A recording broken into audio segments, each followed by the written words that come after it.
What's going on? Welcome to Totally Blitz podcast. We're recapping UFC 287, Miami, Pierre versus Adesanya 2. And as always, go down, like and subscribe, drop a comment. These are your hosts. I'm Paul Pickle William Concha, and I'm joined with. You already know it's your boy Kev, King of the 305. So boy, man, that shit was a vibe. Miami was great this motherfucking weekend. So good I had to put my shirt back on. You feel me? I think it was feeling himself, man. Man, it was an electric ass weekend, an electric ass card. I mean, there'll be a little side story we'll talk about one day about all the crazy shit that happened before the card even started to even get me in Kev into that motherfucker because it was getting a little shaky for a while. But once we got there, man, the crowd was electric, the arena was electric, parking was expensive, food was delicious. Like it was a fucking it was a UFC event, but it was the king of UFC event. But fuck then fuck the motherfucking kiosk that I went to go get a UFC 287 shirt, which I guess was the only kiosk in the motherfucking arena that had motherfucking that was sold out of the shirt I wanted. I could have went to any other one, but I chose that one. And that was the only one that was sold out, and I didn't have time to stock all the other ones. Fuck them. It's tragic. But just know, hey, y'all's favorite podcast, if you listening, y'all boys, if y'all just now tuning in, y'all's first episode, y'all should know we was there. We was there live. Hopefully I will be able to edit in some of this footage, but we was there live in the flesh in our hometown, watching some of our favorite fighters. One of the king of our hometown, Jorge Masvidal, was in that bitch too. I mean, great ass fight. I mean, we didn't pick him, but it was a great ass fight. Hey man, Miami's my second home, man. Every time I'm in that motherfucker, I'm like, why do I not live here? Why do I not live here? I don't make no sense. How do I not live here? To catch how big of a deal it was. I mean, even the fucking ex-president himself, man, got 136 charges. Donald Trump said, fuck all that. I gotta go catch these fights in Miami before this case. I ain't gonna lie to you, kid. They said he got there at 7:30, bro. He's watched the entire card from start to finish. And like definitely did not vote for Donald Trump in the last election. I didn't even know I didn't know I didn't have beef with bro. But when he pulled up and they played American Badass, and bro came through talking as oh my god, shaking hands, kissing babies.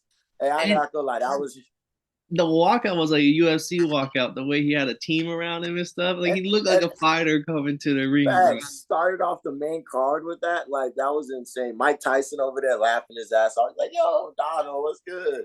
I'm like, yeah, I'm Um, not gonna lie. He was him right there. He pulled up like him, had the whole crowd screaming, USA, USA, USA. US. He was him right there. I ain't even gonna lie to you, kid. I ain't even gonna lie to you. He didn't even have to hop onto the mic to control that arena, bro. It was crazy. Not even slightly. Like didn't WWE that motherfucker not once. Nobody had to go bald, no none of that. He pulled up, and I mean, not only did he pull up, but the fucking I felt like the fighters pulled up with some energy, bro. The fighters felt like this is Miami. Miami pulled up. I mean, we outsold Madison Square Garden if they didn't know for the 11 same point headline. 11.9 million at the gate, bitches. And some of that was my money too. You feel me? You feel me?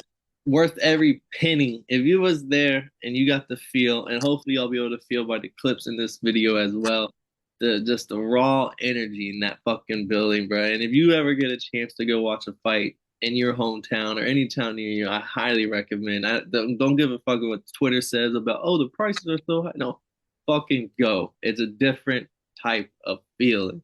But everything hits, the time flies fucking by. Everybody's lit. And if there's a knockout in the main event, you will hear the loudest roar in your motherfucking life, kid. I'm not lying to you. When you see the colors change for the Brazilian motherfuckers when they come into the arena, oh my god!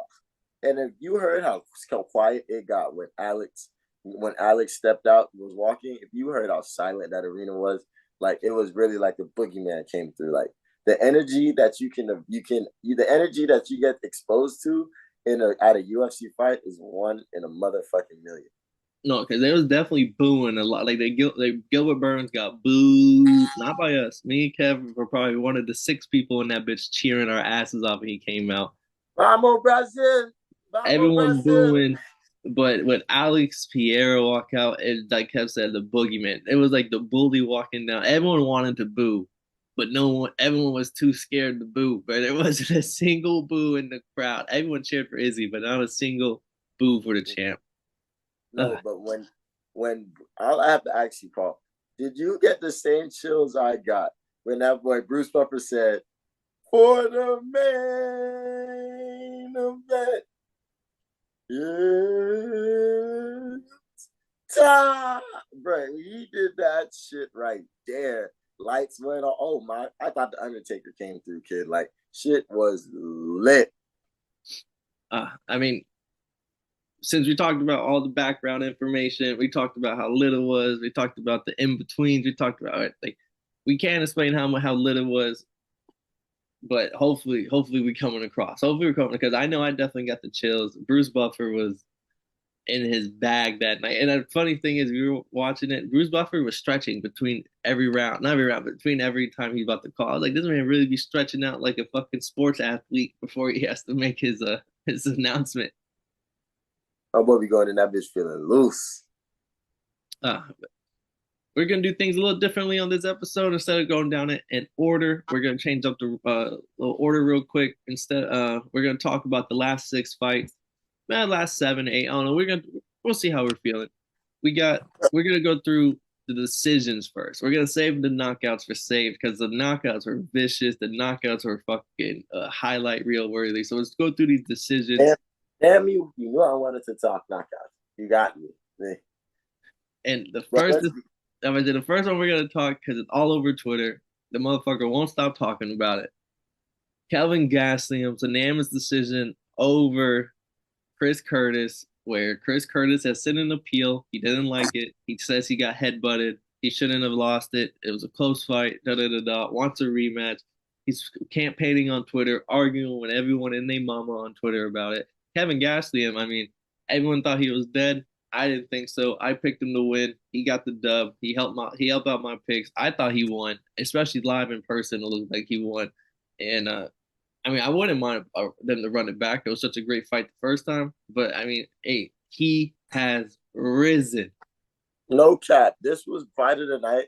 This would have been the best. He would have had the best motherfucking octagon interview if it wasn't for my boy Izzy.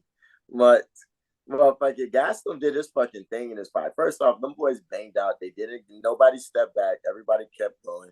I feel like Gaston put more hands on him than Chris Curtis did. I think Chris Curtis was really doing his thing though. I feel like this was a very. I can understand you being frustrated on losing a fight.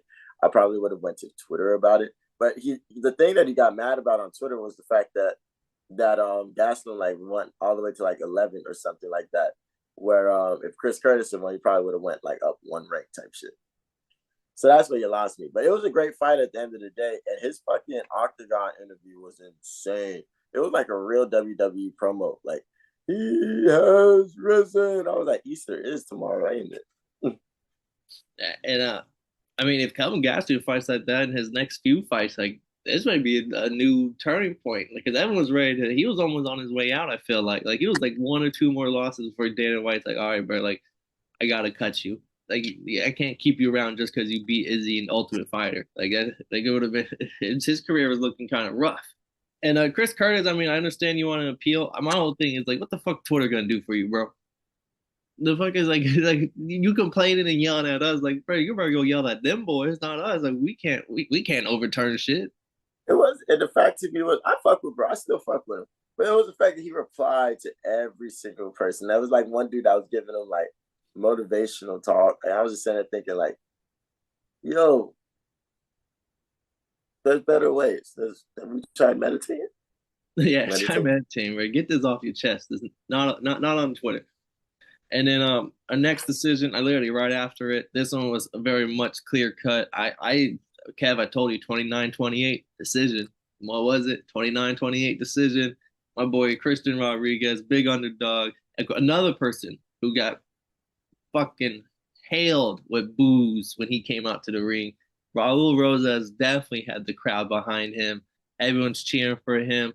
And first round, he came out shooting probably 50 times. He got one of them. But I mean, C Rod, I kept saying his defense just kept Every time Raul tried to shoot a takedown, stuffed it. It's eventually got taken down in the first round after getting his heel up here. But even on off his back and everything, very defensively sound. He wasn't giving up his neck. He kept fighting off the chokes.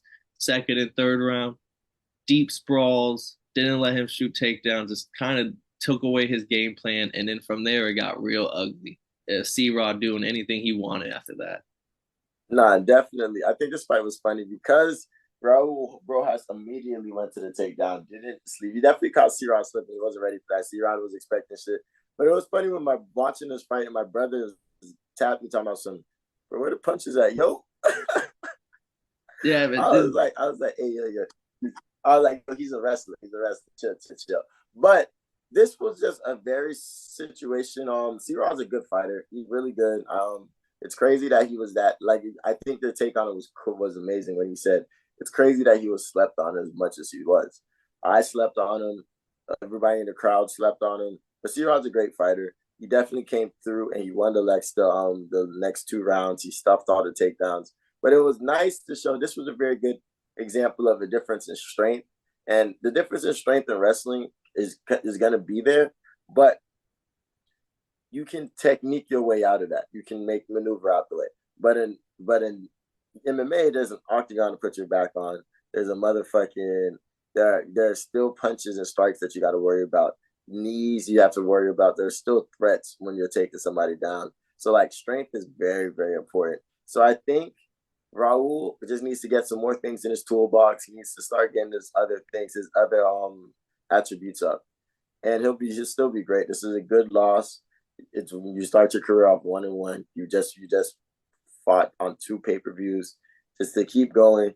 But it's interesting because the conversation now that's being brought up is him being in the UFC good for him because he could be using his time in a lower promotion, getting better at these things, or can he be on his Max Holloway shit where he just figures it out and just gets better over time?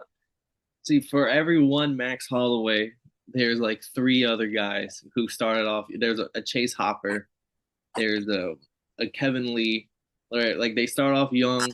They want to push them as his next great talent, but they get rushed because they're so young that they didn't have time to, like you said, refine the toolbox to be able to be a great MMA guy. They may come in with a great base of something, but not a great MMA guy. And I think Sean O'Malley gave him the best advice. I'm not even a Sugar Sean fan. He said, just take the next 2 years off. You want to be the youngest champ, you still can. Just take 2 years off. Don't like because otherwise you could get you take 2, 3 more L's, then you just become like a middle of the rank kind of guy.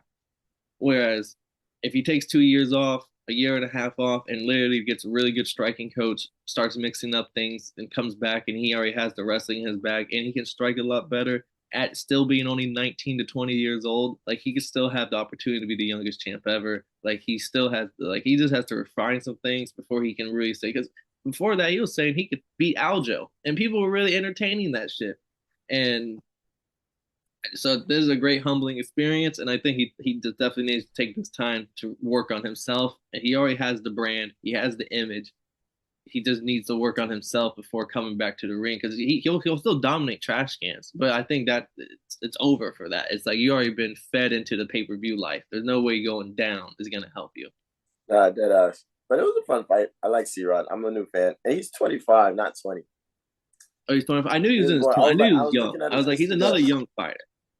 I was looking at his Instagram and it says C-Rod 97. I was like, wait a minute.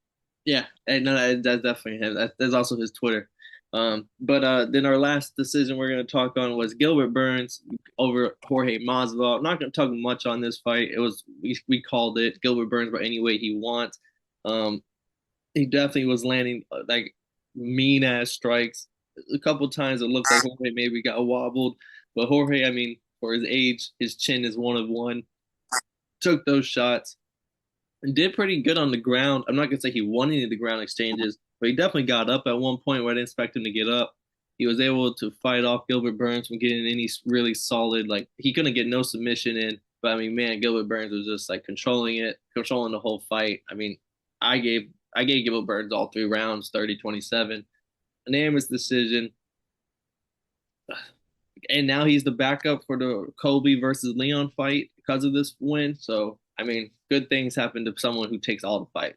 I think it's interesting. Ariel Hawani was making a debate about the number one this backup shit how it might fuck like it's something that they've been doing, but like the But fact now that it's it's so becoming a thing. Yeah. yeah, so now I was like, oh, so I'm the next up. I'm the number one contender. I was like, it made sense when the vote did it. The vote did it, and then he got the winner of Oliveira Islam. It made sense when it kind of makes sense in a way that Kobe did it in a way, not really, but in a way it does. But like if there's something that they're gonna keep on doing it, it's kind of making it seem like they're kind of rewarding people for sitting. Does that make sense? Yeah. Like just be on standby. And if we'll need you if like Mm-hmm. you know hey, I will also say though, like some of these motherfuckers, it is a hard weight cut. So like if they're willing to do that for a fight that won't even be there, I will give them some of my credit. Like if fucking Hamzat Chimaev is cutting weight for a fight that like he type shit, he's just the stand-in. It just shows like discipline. Like someone here is really about their craft. Like someone here is really like, I may not get this fight, but I'll be fucking ready. Oh yeah, this will be fine, man. We'll see. But I also don't want people being rewarded for it. But I do love the idea of that, just in case. Remember, Oliveira didn't make weight, and we're almost talking about is this fight even gonna happen? Da da da da. Like instead of shit like that happening, it'd be like, oh well, he didn't make weight, so now we're gonna fill it in with this guy, and this guy's also a fucking hitter. Instead of trying to call like 20 different dudes on the last day and having to fill it in with like a so-so fighter, we might be able to fill in some fights with some hitters now. So it's a good concept if they execute it properly. Hell yeah, can't say it better myself. But let's get into I wanted to spend less time on that so we have more time on this. Shout out Jorge Masvidal, bro. We came into this UFC game late, so we kind of saw everything. Every fight we saw for Masvidal was a loss, other than the BMF title fight. Because he's 1-4 in his last five. But I mean, as a whole career, they like was it 52 fights he's been in. Uh, he's been in the UFC since fucking 2013. First UFC fight was a win over Tim Means. Second one over Michael Chiesa.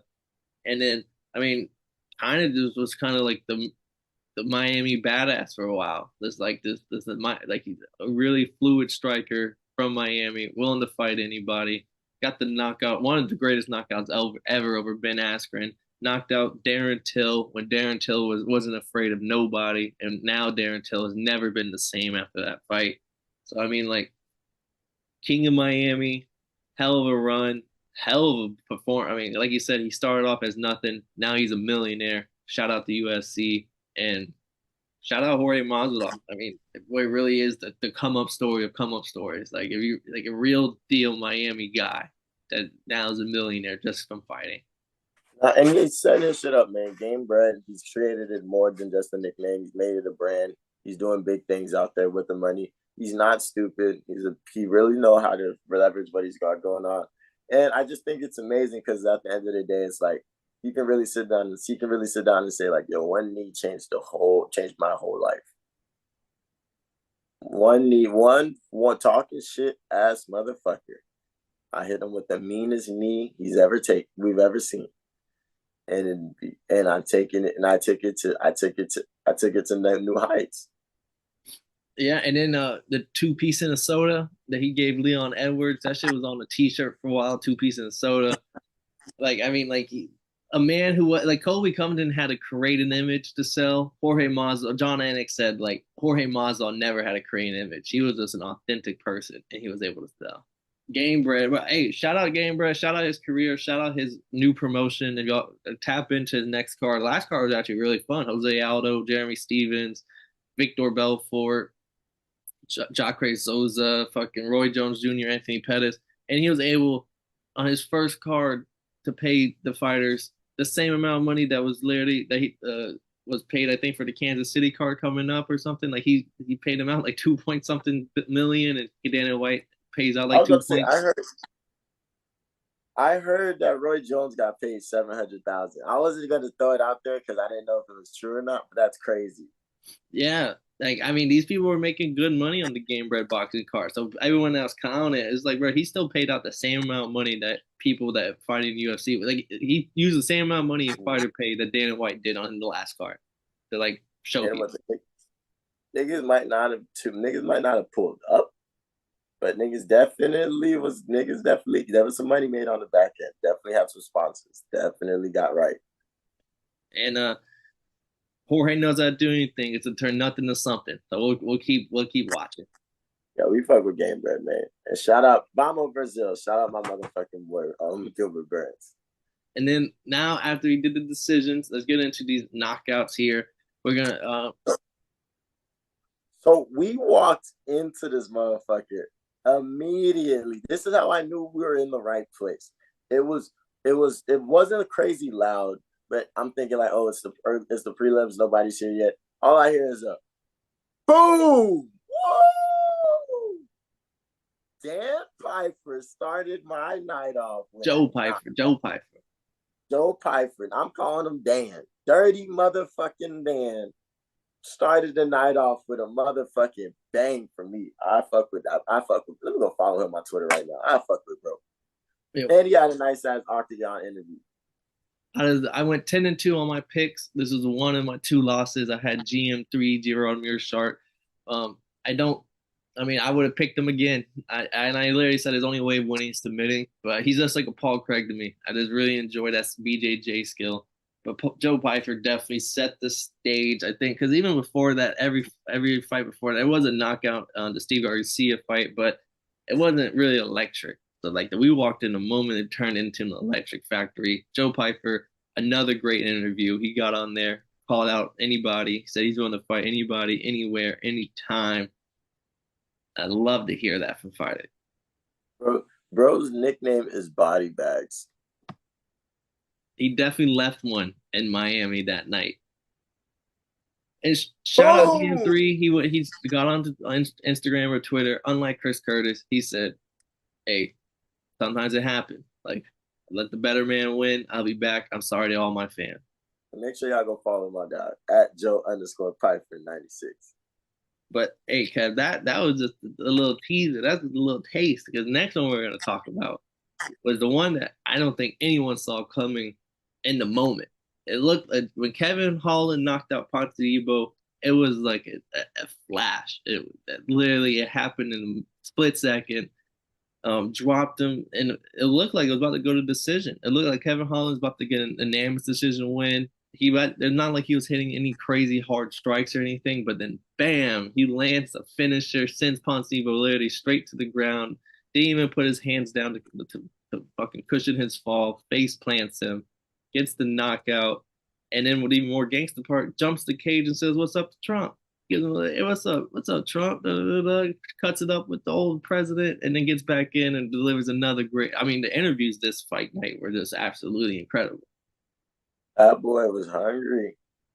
That boy was hungry. He wanted that dub. So it was funny. He's first off, that boy Kevin Holland is funny as hell. He said he smelled weed when he walked into the stadium. And I was like, I didn't smell Guilty. none. I was there, but I was but, but he was like, "Damn, did my uncle spark up or something?" And he asked Ponzi about it. He said Ponzi just smiled.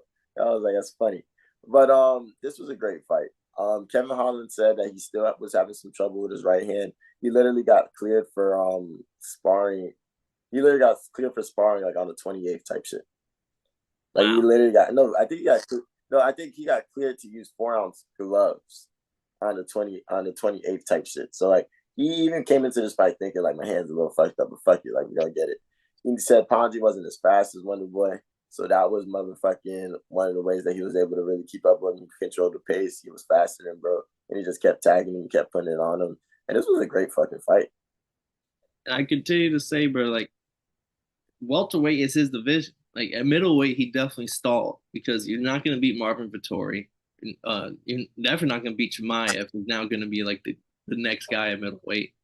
And he wasn't being Izzy and Alex. Like there was his levels to it. And now that he's at welterweight and he's a bigger guy, he doesn't have to worry about the wrestling motherfuckers as much. I love him in this division. And the only thing I can tell from this fight is just be more aggressive because you definitely have like when you fought Alex Cowboy Oliveira, you definitely was the more stronger guy. You definitely when you just fought Santiago Ponzinibbio, who's a heavy hitter, you controlled the pace, you controlled the distance. Just let them hands go because you this like you just knocked him out almost like an effortlessly like hit. Like it wasn't even like he wound like it was a heavy hit. It was like just a fluid strike. And I feel like if he starts getting more like letting his hands go a little bit more, maybe he didn't let him go because of the pain in his right hand. But I would like to see him throw a little bit more volume in his more fights because Kevin Holland literally could like I see him going to the moon in welterweight right now. Yeah, I fuck with bro. He's a helping brother, man. Now he's a helping brother to me.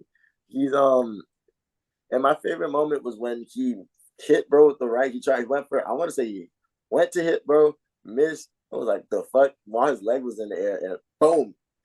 Really hit his ass with a mean like hammer chop type shit. Like shit was crazy. He I'm went just looking like this motherfucker's a ninja. like a windshield wiper. This this motherfucker is a ninja, homie. Like, but shout out, bro. I want to see him keep winning. He's gonna need. I'm gonna need to see a rank by his name by the end of the year, and just to make sure he keeps going. He's already talking about trying to fight. Who is it? Chiesa, maybe somebody. He wants to fight a grappler. He says he has to fight a grappler in a minute. And one of the Blunt Bros is doing it, still winning, man. Next, and if he doesn't fight, we got to see. We've seen his dog Chance with Kenny fight in July, so we'll see if the Blunt Bros can keep that streak going. I would like the Chiesa fight just because Gilbert Burns is unranked at welterweight still. He would have been ranked in the top 10 if he got the Wonder Boy win, but Chiesa's sitting at 12, so if he gets the win over him, he'll be in the rankings. Even if he doesn't get the not the one, the Chiesa fight, I would like to see him fight Vincent Luque maybe, Neil Magny, one of those two where he can get into that top 10 area. I So like that Neil Magny fight. yeah, very lengthy, good all around fighter. I think this get a little, especially headlining like a fight night card. I think that'd be a nice little headline. Our next fight, this was I'm not gonna call it a fraud check, but I was just say I'm just gonna call it as someone that like a Raul Rosa situation. He just fought a high level fighter a little too quick. Adrian Yanez getting viciously KO'd by Rob Font. Rob Font would probably I think it might be KO of the year. Like outside of Izzy had the bigger KO of the night, but just talking about like if no one knew what the stipulations were, who these fighters or anything, you just show them both clips, which KO was better.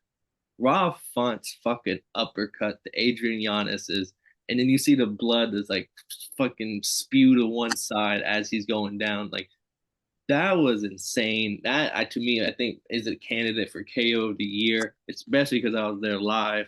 And I mean, shout out. I think Giannis is gonna come back even stronger. But man, Rob Font's a fucking tough test to go from Tony Kelly to Rob Font. I mean, it definitely showed in the difference. Rob Font hurt him a little early, and Giannis didn't look the same. He looked a little like on his back foot, and Rob Font just kept walking him down and eventually finished the fight in the first round. Yeah, yeah. Rob Font, this shit was nasty, man. I definitely picked Adrian Yanez. I thought this was gonna be like Adrian Yanez's coming out party. I'm one of the big dogs in the division right now. But instead it was Rob Font showing like, yo, bro, it ain't over. I'm still here. I'm still hitting hitters. He's not playing gatekeeper. He wants to play contender. So like he's gonna stay out here really doing what he's doing. And shout out him. Fuck me for missing this fight because I went to go fucking buy a shirt. Because I was like, I definitely can't miss the next thing. I could have missed a little bit of that Gilbert Burns and Jorge fight. This one, I mean, And I won't even fault you because you left right at the Holland interview and you should have had time. I felt like they rushed this one into the ring because usually you had like a 20-minute break in between, but this one felt like it was 5, 6 minutes. All of a sudden, lights are off, and I was like, "Oh shit!" Like here we go. that ass. But I mean, great fight, great for Rob Font, great to put a stamp on. Like, hey, stop trying to put a fork in me. I'm still here. But we gotta say this was saved for the last, the best for the last right here. The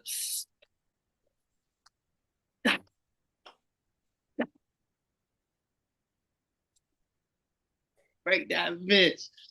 Israel Adesanya's KO over Alex Vieira, bro. The fucking KO. I was trying to be nice to Rob Font, but the KO of the year, Israel Adesanya, the fucking one of those on the ass.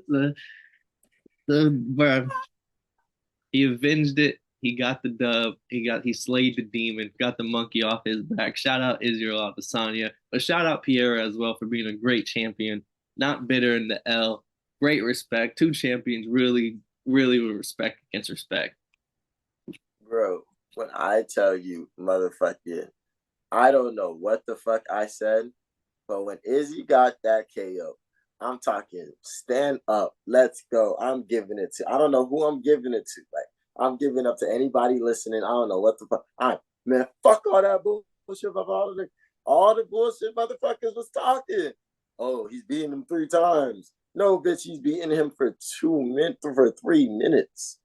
Like he's fucked him up, blah blah blah. No, he just does not need to get hit with that left hook. The way Izzy played possum, waited for it, boom, boom, and then came down with the hand though. God, I'm telling you, when he toe, did that one, as I tell you, it looks like he slayed the monster. Like if someone was to edit in like a dagger, like that was him, like like fucking, this is like putting it into the heart of the monster and just like slaying his ass. I heard that he told the ref, motherfucking yo, this is mine. Well, not I heard. He said that he told the ref, motherfucking yo, this is a long time coming. This has been all the way since 2017, man. Let's like don't get it if I'm not let me have my moment. Don't get in the way. So it was just fucking poetry. That motherfucker, he just had to get that last one. Boom. Got the fuck up. Hit him with the arrows. Fuck nigga. Fuck nigga. But because there's a difference, because I feel like these are like real, like Indian Native Americans, like I'm colder on the back type arrows. Yeah. Oh my gosh, this was the greatest. This is the greatest moment I've ever seen, and I've been to a few sporting events. I've been to a packed out Gator Stadium, and like, bro, those 19,000 when 19,000 people stood up in Miami, bro, shit was insane. Everybody's just, let's go, yeah, yeah, yeah. And Like then that shit was and then crazy. he finds the next of kin, points him out, and then mocks and then lets him know like I ain't forget what you did to me like fucking 8 years ago or whatever, however long ago it was. Nah, that boy's a gangster, man. But when I come to me, the rawest thing I seen about it was this really was like a long time coming. He slayed the beast, man. And with his interview when he said, like, yo, I wish that you can feel this level of happiness one day in your life. Like when all the motherfuckers that were talking shit, like, yo, bro, all people that hate on Instagram, like, I really felt like I was to you. Like, I hope that one day you can feel that. Cause me personally, just being in that arena, seeing that shit, feeling that shit, the hate I got for rooting for Izzy, everybody saying my boy finna get fucked up. I'm like, oh, all right. Why? I I took that and I bottled it up, Paul. I got it with me right now. Like I put a little bit in the pack. Like motherfucking that was an amazing moment, man. Shout out Izzy. Shout out anybody that was rooting for him. And shout out anybody that's not a bitch. And I mean, Piera, everyone keeps like the question everyone wants to keep asking is like, oh, should they run it back? And Henry Cejudo's pushing hard for a fourth fight. I'm not really going to delve into that just because even Piera himself even said like his next thing is moving up to 205. Like he himself isn't even entertaining like a fourth fight. He doesn't like. I think the weight cut's way harder than what he makes it look like it is. Like he is a big guy at 35, 36 years old. This isn't an easy weight cut. So I think even if he would have won, maybe he would have been like, all right, I'm moving up to 205 because like I don't think he wants to continue to go to 185. So I want to see him with the Jamal Hill fight. I would, but I don't think he'll get that fight immediately. So people are talking about maybe it's a Yan versus Pierre fight next, which would also be an electric fight. The Uh, tire on that. I want to see how big this motherfucker looks at 205. I Megomed feel like, Ankalaev versus him, maybe two ooh, straight I don't like. strikers. Okay. Because like, if he can get his takedown defense, I like him to beat the fuck out of Jan. And that Ankalaev fight would be kind of nice. And after that, it's either Yuri or Jamal Hill. Yeah, and Yuri still hurts. I don't think he's gonna be Yuri. So it's like also like who knows? Maybe Dana doesn't see a good seller for him versus Jan. We get steamrolled into the Hill versus Pierre fight. Like getting sold as champ versus ex champ. And I mean, I would love to see any of these fights for Pierre at this point. Just not the Izzy. I mean, I wouldn't be mad for the Izzy Pierre for fight, but I mean, I'm just not here for it also. And That's I not also gonna just do love the anything. pettiness of Pierre's corner. Did you see them and whenever they did the hand raising? Nah. when they're doing the Oh yeah, hamstring, they're in the back going, or like yeah. they're like three. I was like, bro, like Pierre is very respectful, but his corner is fucking dope. Yeah, man. And shout out motherfucking UFC. This was an awesome fucking card, yo. And this was probably one of the funnest things I've ever done. And I mean, the card electric, fights electric. Before we go, what was your favorite knockout? Oh, Izzy by Paeta, definitely, without a And doubt. That's favorite fight? crazy. Castle versus Chris Curtis. Okay. Oh, that's a good one. My favorite. I would say my favorite fight probably my favorite knockout was the Raw Font one. My favorite fight was probably the Izzy fight, just because I really thought Pierre was getting in with them leg kicks. I was like, I thought Bruh, Izzy really oh my was. god. That leg was gone for a second. Yeah, no, he even said in the interview, "Fuck, not again." And and and just know this was the first one. So next one, we know what the vibes is. We know what the game plan is. Maybe get there a little earlier. Maybe get there a little drunker. Get there a little higher. But we is going out to the after parties because they said Club 11 was crazy. I'm putting away. We got to put away a budget for parking and after parties. Yeah, no, and the parking after party is gonna be the new budget, and then we'll worry about ticket budget. Parking is insane. And oh, and I mean, before we go, because we gotta wrap up here in a little bit. That party was lit. We weren't there, but that I mean, Chuck Liddell, the Iceman, Tito, You fucking Tomorrow, Mara Uzman, like there it is up on that bitch. One of the pictures that I saw looked like a fucking. Someone said looked like a painting. Like it was a legendary picture of them in the club. So I mean, boy got his win, got the monkey on his back, and did he know how to party in Miami? and the stars came through, man. Mike Tyson was there, Justin Jefferson, OBJ, motherfucking The person next to me had actually just seen Justin Jefferson on the way to the fight. Like the stars were in Miami. niggas kind of Uber together and shit. Like everybody was out there, man. Tyson, Kevin Holland was mad. He said he was so sharp, so struck that Donald Trump was there that he forgot to go shake Mike Tyson's hand. Hey, Donald Trump will do that to you, bro. That's just to let you know, bro. We didn't vote for him. Neither one of us voted for him. This ain't a political channel, but boy, he was him in that night. That boy was him. I'm not gonna lie to you, kid. But we gotta get out of here. Hopefully next time we'll catch y'all at the fucking UFC event with us. This has been the recap to UFC 287, Pierre versus Adesanya, card of the year. I'm staking the claim on it right now. And if you was there, man, let us know where you were sitting in the comments, man. Yeah, we want to hear from you. I want to hear how it felt for you to watch that bitch live. But as always, this has been Totally Blitz Podcast. I'm Paul Pick on Win Concha. That's Kev, the street fight enthusiast Savoy. And if y'all didn't know, now y'all know, motherfuckers.